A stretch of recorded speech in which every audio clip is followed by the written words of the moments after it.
Hey everyone, welcome to this weekly Sidereal Astrology forecast for September 15th to the 21st of 2025. All right, so this week we have a lot going on astrologically. Most importantly is we have a solar eclipse on Sunday at the end of the week.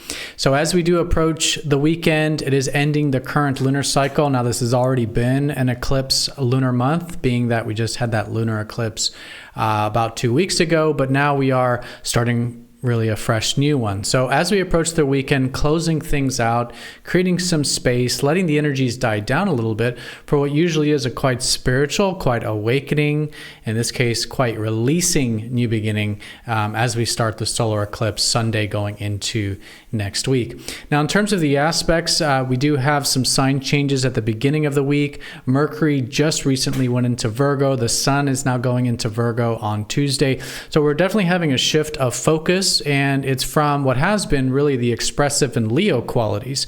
Leo, the lion's been about expressing ourselves, doing more of what we love, maybe creative energy. And that's still going to be the case because Venus is still going to be there. But with Mercury and now the sun going into Virgo, definitely more on the methodical and improvement-oriented side of things. And this is, of course, where we're going to have the solar eclipse later in the week. So personal development, improvement, refinement, getting into the details of things. This is all great during Virgo season. Now, in terms of the aspects, a lot of it's really just involving the solar eclipse, meaning that Mercury is going to pass over that point of the solar eclipse throughout the week, starting on Wednesday. It's going to be opposite up to Saturn and Neptune. This can make it really a good week for challenging ourselves mentally and communicatively to do things that are a little bit more about being open to learning, being curious, while there might be some challenges to do so. But as we approach that on Saturday, Venus will be squaring up to Uranus. So maybe Saturday, a good day to be a little bit flexible and approach relationships or enjoyments in life just a little bit differently than we're used to, okay? But the most important thing is that we're closing things out. So again, Sunday being the reset and then the new beginnings coming out of that. All right, so let's go and take a look at all of this here in more detail when we return.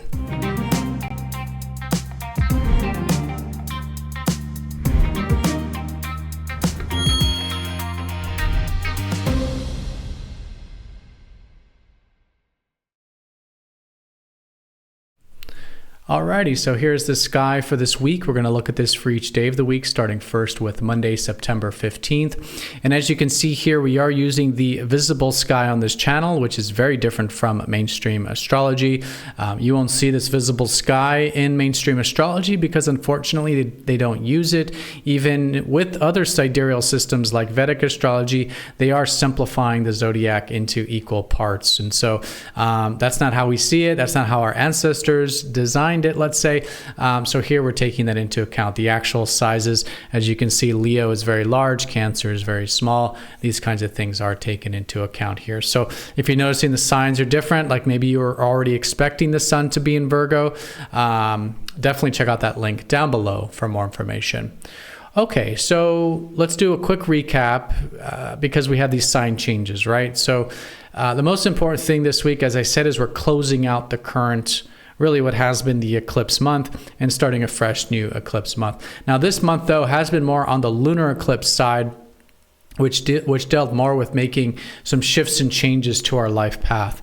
The lunar eclipse is very much like a full moon, and full moons are more action oriented, and with the north node in that case, really about new beginnings and pushing things forward. This eclipse we have coming up is a very spiritual one as it's involving the south node, and this is usually about clearing and releasing energy, maybe some karmic energy coming up for some clearing and releasing so that we can, of course, still continue our journey. But the way we'll likely feel that this week is closing things out, letting the energies die down as we approach that new beginning.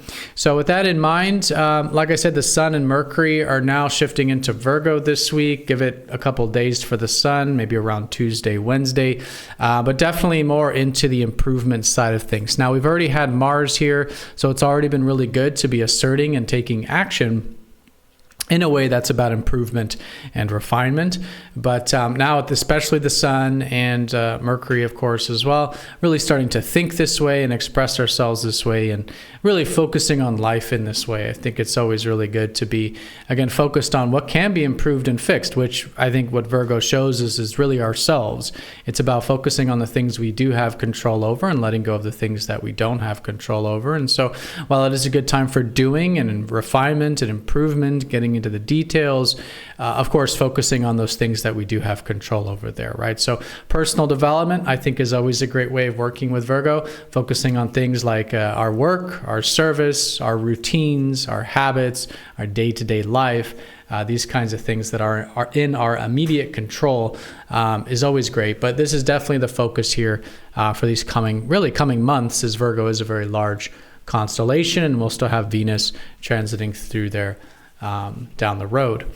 So Venus is in Leo, so we still have the Leo energy here. It's about connection with Venus, connecting to life and connecting to others in the Leo way. And what Leo the lion's about is self-expression and connecting to the things and people that we love and the things and people that we're proud of, right? So Leo is all about that creative self-expression. And so it's still a good time to be enjoying and connecting to life in a way that's about playfulness, creativity, fun-loving, lighter energy, comedic perhaps, this kind of more self-expression.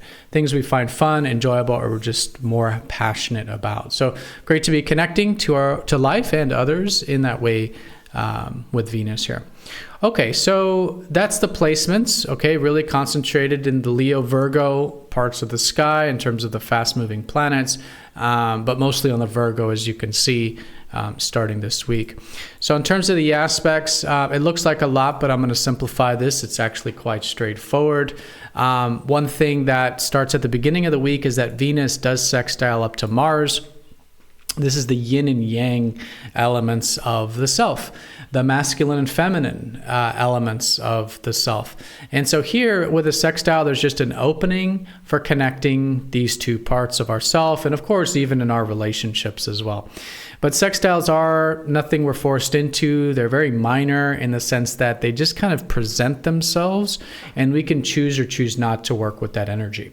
But what I would say is these first couple days of the week, it is still really good for being open to, first of all, relationships in a way that we're open to being receptive with Venus, but yet also proactive with Mars, right? The yin and the yang, the feminine and the masculine, incorporating those in our relationship life.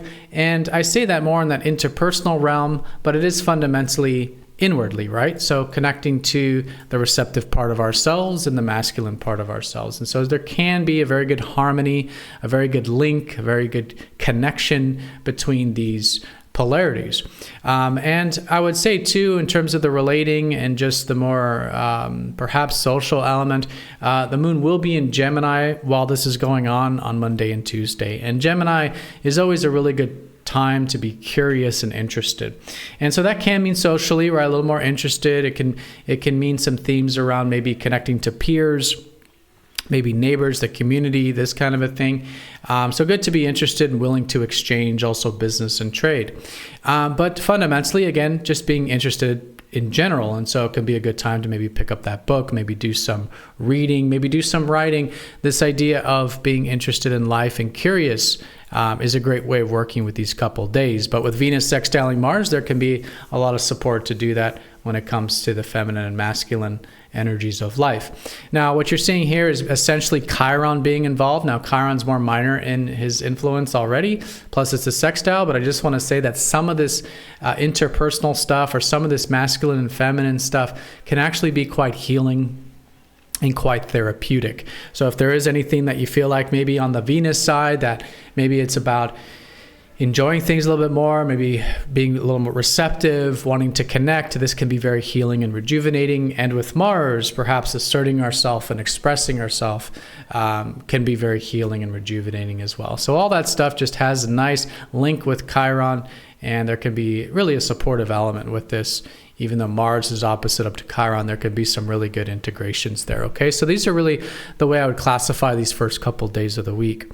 And we're still going to be, kind of in an action phase of the month at the very beginning of the week, whereas as we then go through the rest of the week, things are more and more dying down and getting ready for that reset. Now, once we do get to Wednesday, Mercury will start to activate the part of the sky that the solar eclipse will be involving. And the solar eclipse is essentially involving a kite formation. I've been talking a lot about this kite, which is a configuration in the chart that links up a bunch of different planets all together in a certain way. And this certain way is what looks like a kite in the chart. And kites are all about flying. They're all about sort of flying high, if you will. And so it's this energy of being open. And they're very supportive, kites. They involve a grand trine. Even though there's an opposition, there's a grand trine, there's sextile. It's a very supportive configuration. So here with Mercury, like I said, it's an excellent week to be curious, to be interested. And I would say this is really good all week long to get into some of that mental and communicative energy in a way that's challenging ourselves to do it. And I only say that really because of the opposition. I mean, with the trines, there's a lot of support in general for this kind of stuff. In many ways, we could notice some of the stuff coming through perhaps a little bit easier because of the trines, but challenging ourselves nonetheless. So on Wednesday, maybe being willing to be patient, maybe see the long road with things. Again, a new mental perspective, maybe some patience with those communications as well, or some of those things we're curious about, or maybe things that we're exchanging. Saturn will be prominent with the kite formation here on Wednesday. As we start to get into the Thursday time period, it will be opposite Neptune. So maybe some things that we can be a bit idealistic about and open-minded about, but in a way that we're still grounding it. So there might be a tendency on Thursday to maybe escape a little bit or wander with the mind, and that can be okay so long as we're, again, anchoring it or grounding it. And Saturn's really helping us do that right now with Saturn next to Neptune. And around that same time, Thursday, but going into Friday, we then get the trines, and these are the easier elements here. And so when it comes to those things we're interested in, communications, etc., going into Friday may be quite innovative. We can have a very innovative mind with Mercury trine Uranus, thinking outside the box.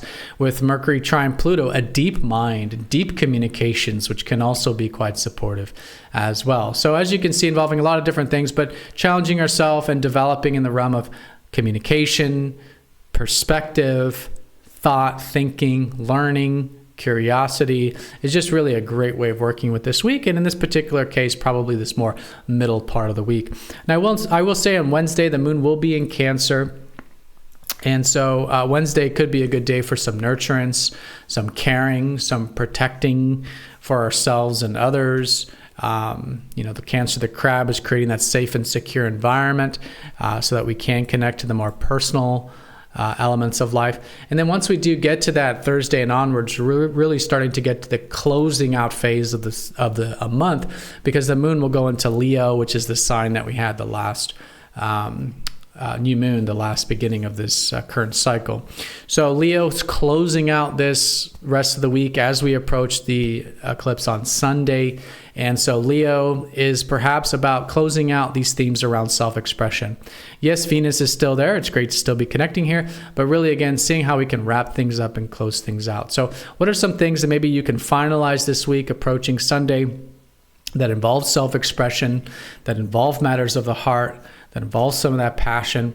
We can, again, notice themes coming up with these things, but again, for completion, for closure, for finalizing, and perhaps to let some things go, because there are some elements of the eclipse or of the lunar cycle that need to be released and cleared.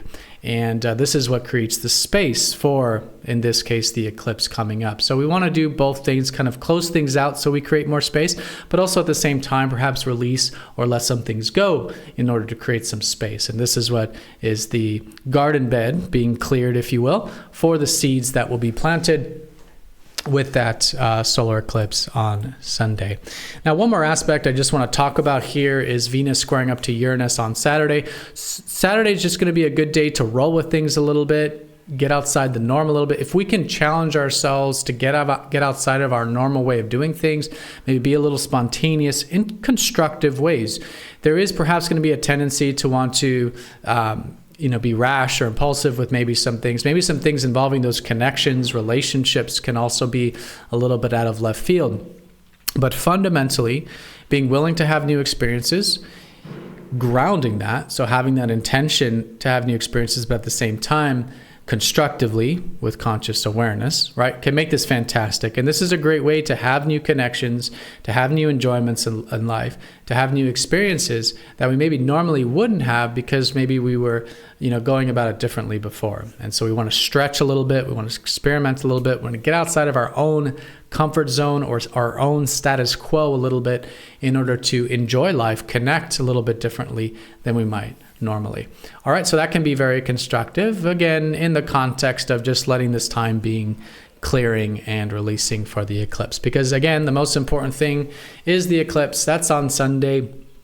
That's involving the South Node. Again, clearing and releasing. Now, this can also bring up a lot of past life stuff, as the Hindus might say. And what I would say is a lot of natural just talents, a lot of natural gifts that life has always given us, but might become more available now. So the South Node represents our roots, and so it's a great time to connect to our roots. That could mean past life, but it can also mean this life as well. So being aware of what comes to the surface and with the intention of perhaps letting it flow through us, because unlike the North Node or North Node type of eclipses, these are more proactive, right? We said as the lunar eclipse 2 weeks ago, more proactive, more about doing. This one is almost like being a channel for life to operate through us. And that doesn't mean just saying yes to everything. It doesn't mean just, going with the flow in the sense we have no boundaries or no. It's about being more conscious, being more aware of what's coming to us. And we could say it's from our true self or our higher self or God or source or whatever the philosophy is here. But it is that more yin approach, more receiving approach from life or God or source, etc. So great state to be in here. Very spiritual are the solar eclipses already, but especially South Node ones, being that, of course, like I said, the South Node's a very spiritual, really spiritual angle in the sky here. Okay, so listening, seeing what new emerges. Really, the new beginnings will be taking us into next week. So it's nothing just coming out of nowhere. It's a very subtle energy. So we want to both listen to what's again coming to us or through us, but at the same time, maybe also set some intentions. And I would say some intentions around Virgo, right? What can be improved, our work or service in new ways, in healthier ways, perhaps.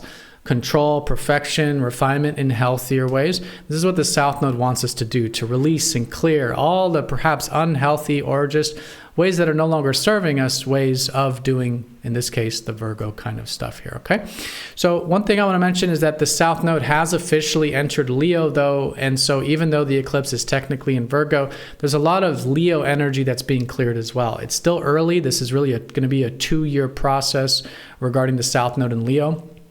But what I would say as well is what also is coming up that maybe deals with self-expression, maybe deals with what we love and passion in ways that we can, again, approach it differently. Maybe there's some unhealthy or past ways that could be cleared. And what's going to help us do that is to just be more conscious and more aware of what's flowing through us at this time. Again, this can also mean natural things, talents, gifts coming to us here. So also being aware of not only those refining or work or service gifts of Virgo, but also the self-expressive parts of Leo, what we love, who we love, the creative, the passionate. There's some new energy here, and I think it's a whole new beginning for fun, playfulness, creative energy, etc., all in this completely new and different way. Okay? And like I said, it's involving the Kite, so there's a lot of support from Uranus, having new experiences, Pluto, it could be deep. Saturn and Neptune, as a reminder, and they're in Pisces opposite this, is that we have a lot of changes happening, this year, but especially early next year when it comes to, again, building a life that's soul-fulfilling and soul-aligned. And so keeping that in mind, we can merge these two, right? What we love and what we're building, right? Our passions and our responsibilities. In this case, the spirit with the soul, perhaps, you could say, because the spirit and energy is more on that Leo side of things, what we love, the passion, but then this Neptune, Saturn's in Pisces is more about the soul. So how can we link these two, spirit and soul, together? And I would say with Virgo, the practical and the deeply meaningful elements of our life also. Okay, but all in all, listening, seeing what new emerges, it's a blend, let's say, between the Virgo and Leo, the improvement of Virgo, the self-expression of Leo, and this will help us, again, plant some new seeds for this new lunar month. All right, everyone, so that's the week in a nutshell. Let's do a quick recap because we said a lot here, but it actually is quite straightforward. This week is centered around the eclipse at the end of the week. As we approach the weekend, letting the energies die down, completing things from the previous cycle in order for the garden bed to be cleared for what life has to give us with the eclipse, but also these new intentions will likely be setting as well. Now, the shift this week isn't into more Virgo, okay? There's more of that refinement, more improvement, getting into the details of things in these new, healthier and balanced ways, which really we've already developed a lot these past 2 years. The last 2 years we've had these eclipses in Virgo, and so there's already been a lot cleared. And in many ways, this is the last, eclipse that will be in Virgo, even though the South Node's in Leo now. So we could see this as the final releasing and clearing of the Virgo energies that are probably much healthier now. So maybe doing a little bit of reflection too in terms of how maybe your work or service or day-to-day activities could be a little bit healthier now. Maybe your health, your personal development can be a little bit healthier now, right? Because of a lot of developments that we've had here for a long time. Okay, and then in terms of all these lines and aspects you're seeing is really the kite formation that's forming with both Mercury and the sun and moon with the solar eclipse. And so just knowing that it's a lot of supportive energy, I would say that it's good to challenge ourselves in the sense of being open to new experiences, as we said with Uranus, being willing to dive a little bit deep with Pluto, to be patient with Saturn, and to connect to our soul and what's soul-fulfilling to us with Neptune as well. Okay, and a lot of what you're seeing here is just essentially helping us do that. We have a little bit of Venus and Mars energy at the beginning of the week, which can be great for those interpersonal connections and just bridging that yin and yang, masculine, feminine parts of ourselves, and maybe just being a little bit flexible towards the weekend with Venus squaring up to Uranus, helping us have some new and different experiences. All right, everyone. So that's the week in a nutshell. Hope you have an awesome solar eclipse, an awesome week. Be sure to stay tuned for the live stream. We go live here every Sunday at 12:15 p.m. Eastern Time of the Americas. This is hosted by Anna Maria. She does a great job. She goes through personal readings as well. So if you want to perhaps have a quick look at your chart, you can put in your birth details and see if she calls on you for that. But great way of connecting with the community, great way of getting some questions answered, and just seeing what the other perspectives are of what's going on as well. Because this is, of course, just my perspective, and a lot of you have some really important, very valuable perspectives that are also shared in the live stream. So stay tuned for that every Sunday, but have a great week, everyone, and I'll see you all next time for the next astrology forecast. Take care.